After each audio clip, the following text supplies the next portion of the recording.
बनाता, बल्कि साथ में फैटी एसिड आते हैं। तो याद रखेंगे दोस्तों, फैटी एसिड में क्या है, चूँकि हमने कहा एसिड, इसीलिए COOH, ये एसिडिक ग्रुप जरूर ऐड होगा। किसमें? तो CH2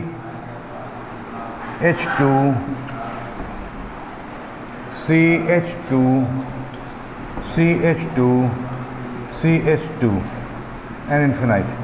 ये हो गया आपका कार्बन चेन।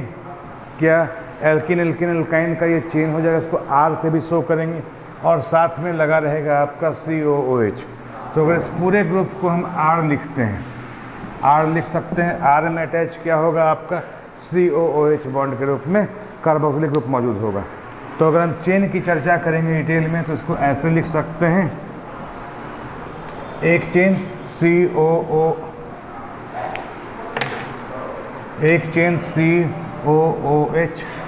R1, फिर COOH R2, COOH R3। अब इसमें जब अटैच होगा तो याद रखेंगे ये H और ये OH मिल करके बाहर निकल जाएंगे। तो क्या बीच में बनेगा आपका?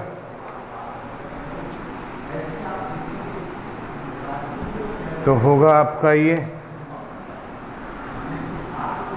सिंपल फंडा। यहाँ उल्टा कर देंगे, यहाँ पे OH को हटा करके यहाँ पे H कर दो, H, और जो OH था इसमें से, इसका OH और इसका C डबल बॉन्ड O और OH, इसमें से H2O बाहर निकाल दोगे तो क्या हो जाएगा दोस्तों? बीच में ये H2O बाहर निकल गया। मैंने कहा था कि मॉलिक्यूल बनते हैं तो पानी बाहर निकलती है, तो ये हो जाएगा इसका OH, यहाँ बीच में O आ जाएगा, ये डबल बॉन्ड O का हो गया, और एक O ऊपर की ओर हो गया। ये हो गया आपका, इसको बोलते हैं ईस्टर बॉन्ड।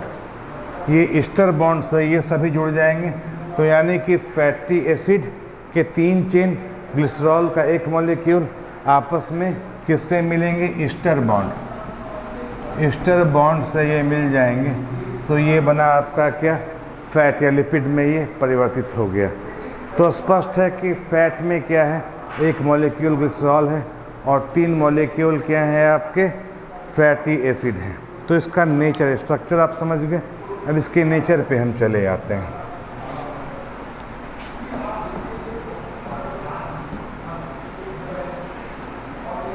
हमने शुरू में कहा था कि जब भी बड़ा मॉलिक्यूल बनेगा तो पानी का 1 मॉलिक्यूल बाहर निकलता जाएगा।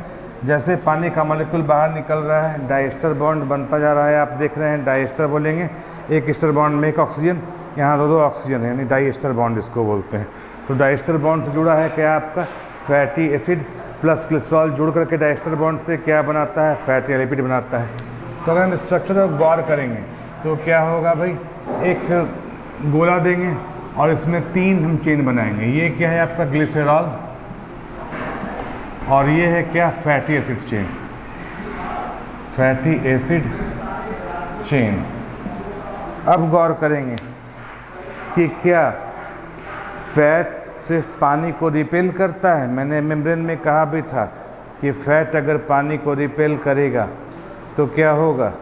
मेम्ब्रेन बन ही नहीं पाएगा। कुछ तो ऐसा होगा फैट में जो पानी को एक्सेप्ट भी करता होगा।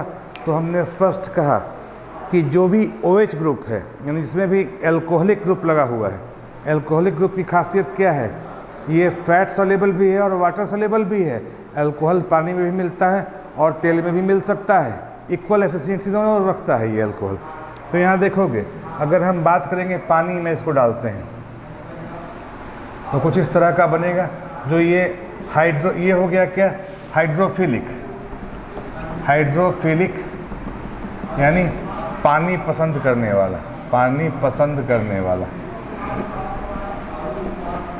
और ये इसको बोलते हैं हेड, ये हेड है। और ये जो है ये पानी नापसंद करने वाला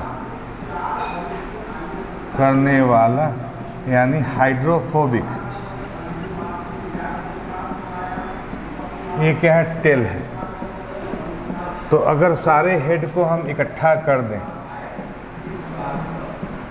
तो क्या होगा? चारों ओर से पानी भी रहेंगे तो ये रिपेल नहीं करेगा। और टेल जो भी हैं इसके, ये 3-3 टेल आप अंदर की ओर बना देंगे। तो इस तरह से ये जो बनता है इसको बोलते हैं क्या, माइसेल्स बोलते हैं, इसको माइसेल्स बोलते हैं। इस तरह से वसा का पायसीकरण होता है। आपने गौर किया होगा दूध में भी वसा होता है, दूध में तो पानी भी है, लैक्टोज है, पानी है दूध में, और साथ में वसा भी मिला होता है। इसको आप मक्खन के रूप में या घी के रूप में बाहर निकालते हैं तो दूध में ये कैसे घुला होता है, ये माइसेल्स के रूप में दूध में पायसीकृत रहता है, ठीक है ना।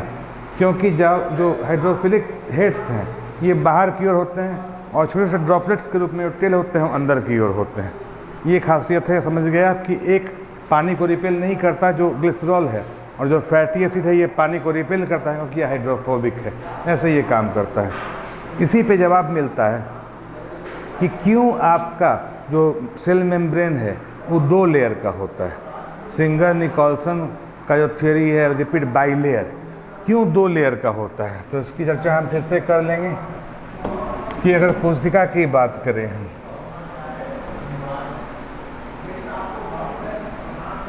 अगर हमने कोशिका की बात करा तो गौर करोगे, कोशिका अगर हमने कोशिका ड्रॉ कर रहे हैं यहाँ पे, कोशिका के अंदर भी पानी है और बाहर भी पानी, तो स्पष्ट है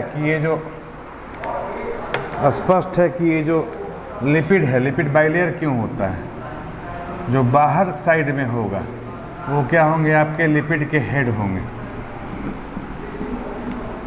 जो कि किसका बना हुआ होगा, मैंने पढ़ाया है आपको, एक ग्लिसरॉल का बना हुआ होगा। तो बाहरी साइड में क्या हो गया, आपका लिपिड का हेड हो गया, ग्लिसरॉल का बना हुआ, जो पानी को रिपेल नहीं करता बल्कि एक्सेप्ट करता है क्योंकि इसमें अल्कोहलिक ग्रुप है। और अंदर में भी हेड होंगे,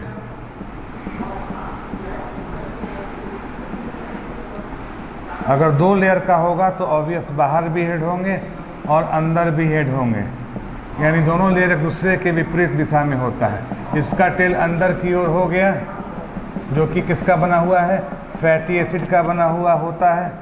फैटी एसिड पानी को रिपेल करता है, टेल अंदर की ओर हो गए इसके, और इसके टेल भी इसी ओर हो गए। अब दोनों लेयर का टेल आपस में मिल रहा है, गौर करो, और हेड एक दूसरे के विपरीत है। तो अंदर भी वाटर है, बाहर भी वाटर है, और ऐसे में दोनों जो हेड हैं, दोनों हेड वाटर को एक्सेप्ट कर रहे हैं क्योंकि हेड बना हुआ किसका है, ग्लिसरॉल का है, और बीच के लेयर में ये फैटी एसिड जो है ये पानी को रिपेल कर रहा है ताकि चुनिंदा पार्ट जो प्रोटीन बीच में जुड़ा हुआ होता है, फ्लूइड मोज़ाइक मॉडल, उसके हिसाब से अंदर पास और बाहर जा सके।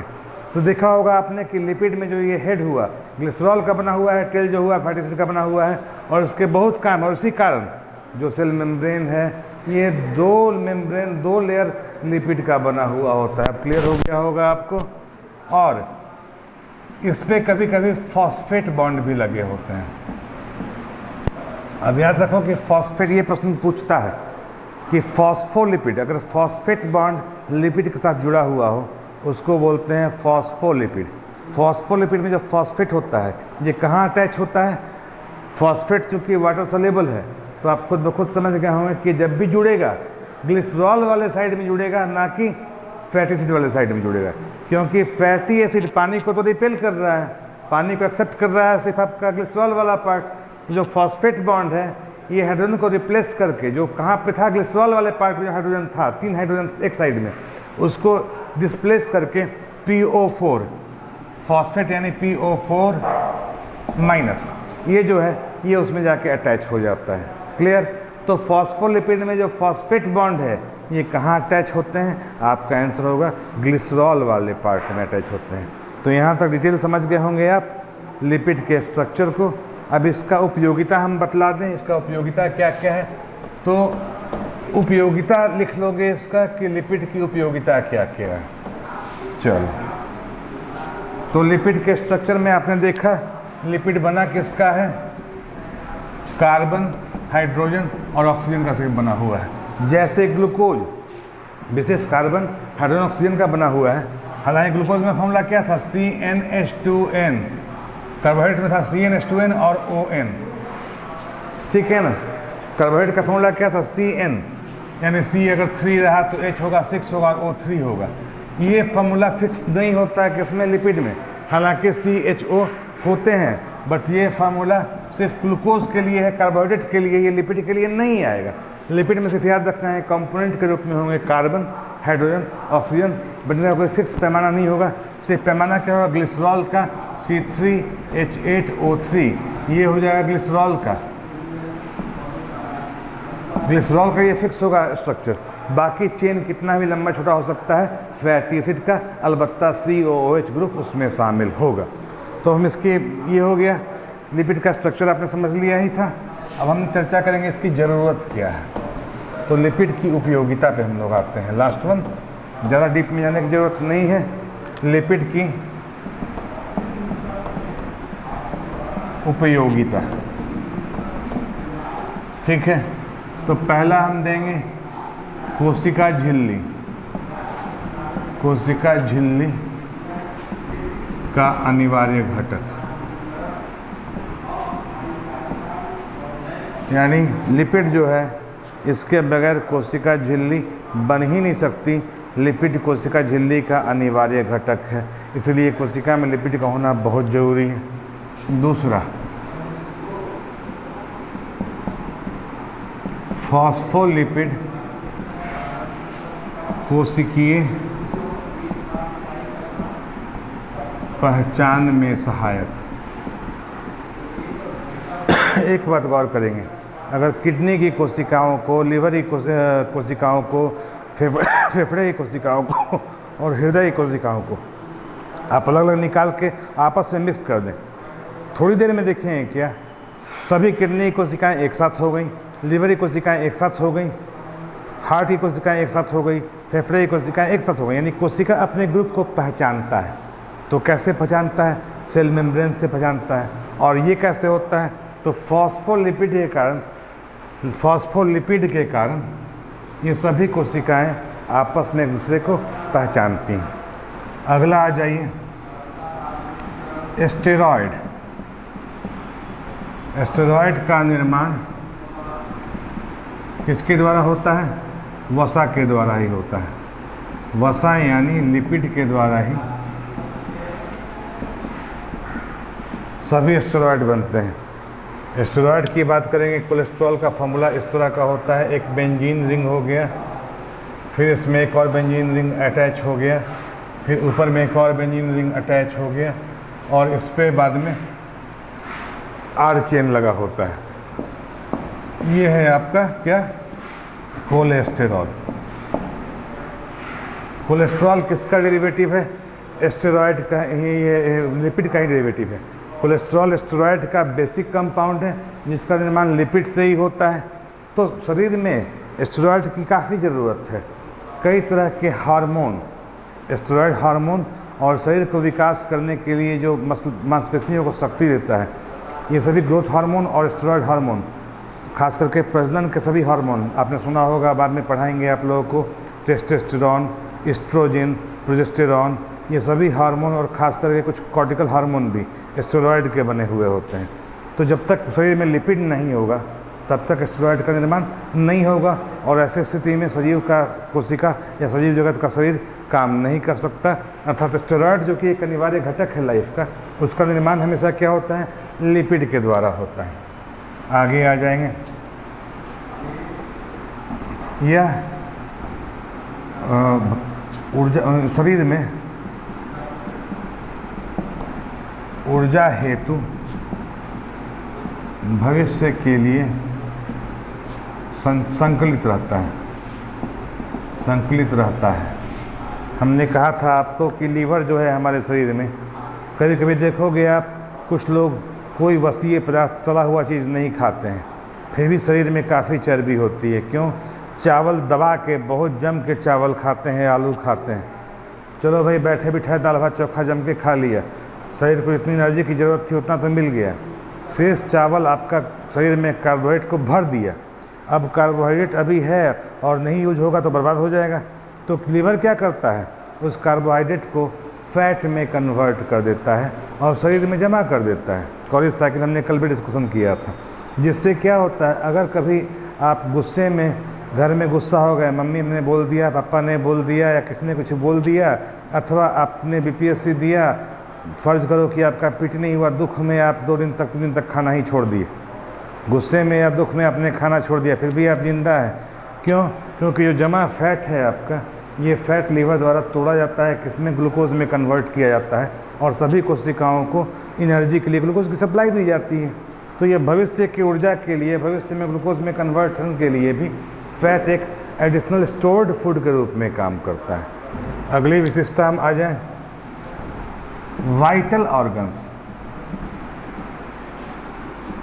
हमारे शरीर के कुछ ऑर्गन काफ़ी वाइटल हैं, लाइक हार्ट में चोट लगेगी आप ख़त्म हो जाएंगे, लीवर, किडनी, ये सब ऐसे ऑर्गन हैं जिसको वाइटल ऑर्गन बोलते हैं। अब आप शरीर में जंप कर रहे हैं, गिर रहे हैं, चोट लग रही है, किसी ने आपको पीट दिया, एक्सीडेंट हो गया, चोट लगते ही ऑर्गन फेल हो जाएंगे, ख़त्म हो जाएंगे। तो क्या करता है, फैट इसके ऊपर एक कुशन का काम करता है। इन सभी वाइटल ऑर्गन्स के ऊपर, यानी वाइटल ऑर्गन्स के ऊपर के चारों ओर फैट कुशन का काम करते हैं, कुशन का कार्य करते हैं, ताकि इन्हें चोट से बचाया जा सके। सीधी सी बात है, आप एक अंडा को लें, छत से गुस्से में फेंक दें, अंडा फूट जाएगा बेचारा, लेकिन अंडे को किसी फैट भरे हुए रबर से लपेट दें, इसमें काफ़ी ज़्यादा मात्रा में फ़ैट भरा हुआ हो, और आप फेंकेंगे तो फैट उसके शॉक को एब्जॉर्व कर लेगा, अंडा फूटेगा नहीं। वैसे ही आपके शरीर के वाइटल ऑर्गन्स के चारों ओर बड़े पैमाने पे फैट डिपॉजिट होते हैं, जो क्या करते हैं, आपके उस वाइटल ऑर्गन्स को चोट सपेटे टूटने से बचाते हैं। ये भी बहुत बड़ा फ़ायदा है इसका, ठीक है। और आखिर में हम आएंगे, फैट जो है आपके शरीर के कंपोनेंट के रूप में खास करके ब्लड वेसल्स में कई तरह से ये मदद भी करते हैं और भी कई काम करते हैं, लेकिन अधिक फैट या अधिक कोलेस्ट्रॉल हानि भी पहुंचाता है। डिटेल चर्चा हम जब ब्लड पढ़ाएंगे कर लेंगे। सिर्फ इतना जान लो कि अधिक कोलेस्ट्रॉल शरीर में हुआ तो आपकी धमनियों के रास्ते में यह जमने लगता है, और बेचारा ब्लड समझता है कि आपके धमनी में कुछ चोट चपेट लग गया तो उसके ऊपर फाइबर बना देता है, और अंत में ऐसा आता है कि आपके हार्ट को खून पहुंचाने वाला कोरोनरी आर्टरी इस कोलेस्ट्रॉल से ब्लॉक हो जाता है, जिससे कि हार्ट अटैक भी आ सकता है। तो अधिक फैट के नुकसान भी हैं। एक और बीमारी के बारे में पूछता है BPSC में या UPSC में या PCS में कि फैटी लीवर क्या होता है। तो याद रखें कि जब शरीर में एक्सेस फैट जमा हो जाए कि ऑर्गन्स को फैट नहीं दिया जा सके, तब वैसी स्थिति में क्या होता है स्टूडेंट्स कि जो लीवर है ये फ़ैट अपने पास रखने को मजबूर हो जाता है, और लीवर की कोशिकाएँ फैट में कन्वर्ट हो जाती हैं और अंततः लीवर फेलवर हो जाता है। एक मुद्दा।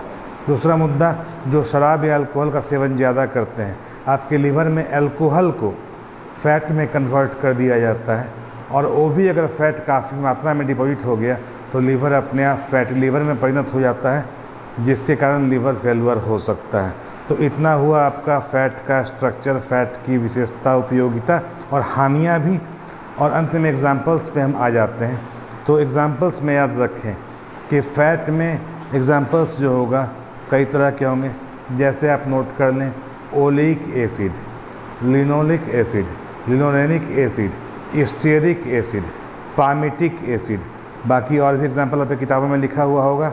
बाद बाकी स्टेरॉयड हार्मोन की बात हम करेंगे, तो याद रखेंगे टेस्टोस्टेरोन, प्रोजेस्टेरॉन, एस्ट्रोजन और कॉर्टिकॉइड्स हार्मोन्स। ये सब कुछ कॉर्टिकॉइड्स हार्मोन्स, ये सब आपके स्टेरॉयड हार्मोन्स हैं। इतना एग्जाम्पल काफ़ी है आपके लिए। विशेष हम आपको जब हार्मोन पढ़ाएंगे इसकी चर्चा हम अलग से कर लेंगे, और अगली क्लास में हम आखिरी ऑर्गेनिक मॉलिक्यूल, बायोमॉलिक्यूल की चर्चा करेंगे जिसका नाम है विटामिन। तो आज के लिए बस इतना ही। तब तक खुश रहें, स्वस्थ रहें। Thank you.